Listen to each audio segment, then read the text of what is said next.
तो हम we will walk through it के एग्जैक्टली उस दिन जिस दिन उनका ऑपरेशन होता है उस दिन वो क्या क्या उसका पूरा प्रोटोकॉल होता है, क्या प्रोसीजर होता है, किस तरह उस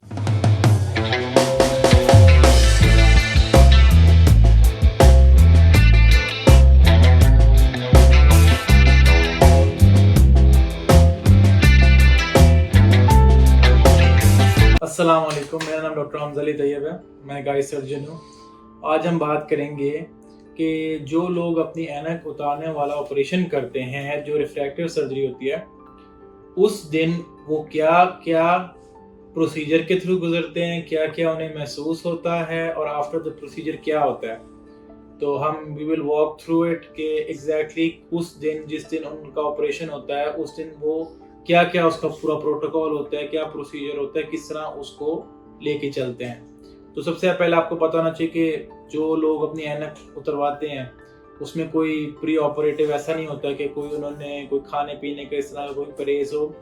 उन्होंने सिर्फ एंटीबायोटिक ड्रॉप्स आँख में डाल के आने होते हैं दोनों आँखों के अंदर। उसके बाद वो अस्पताल आ जाते हैं और उनको एक ऑपरेशन थिएटर से बाहर एक कमरा होता है, उधर हम बुला लेते हैं।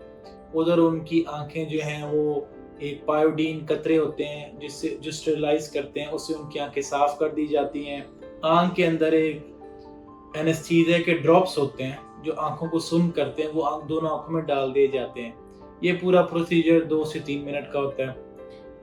उसके बाद पेशेंट को हम कहते हैं, हम उसको लेज़र रूम में ले जाते हैं और लेज़र रूम के अंदर उसको एक टेबल पे लिटा देते हैं।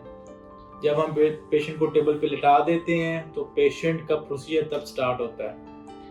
सबसे पहले ये होता है कि वहाँ 2 लेज़र मौजूद होती हैं। सबसे पहले जो पहली लेज़र होती है वो पेशेंट की पहली एक आंख ऑपरेट होती है, फिर दूसरी होती है। पहले जब एक आंख ऑपरेट होना शुरू होती है तो पहली लेज़र आंख के ऊपर रखी जाती है। पेशेंट को थोड़ा सा प्रेशर फील होता है जब वो आंख को होल्ड करती है लेज़र।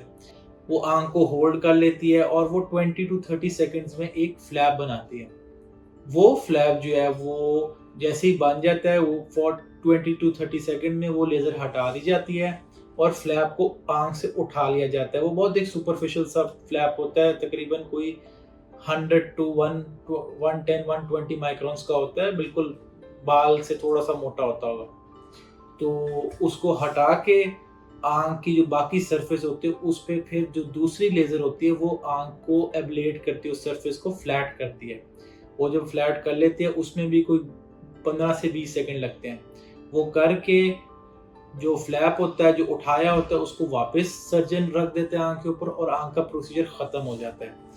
उसके बाद इसी तरह ही दूसरी आंख के ऊपर एग्जैक्टली वो प्रोसीजर किया जाता है।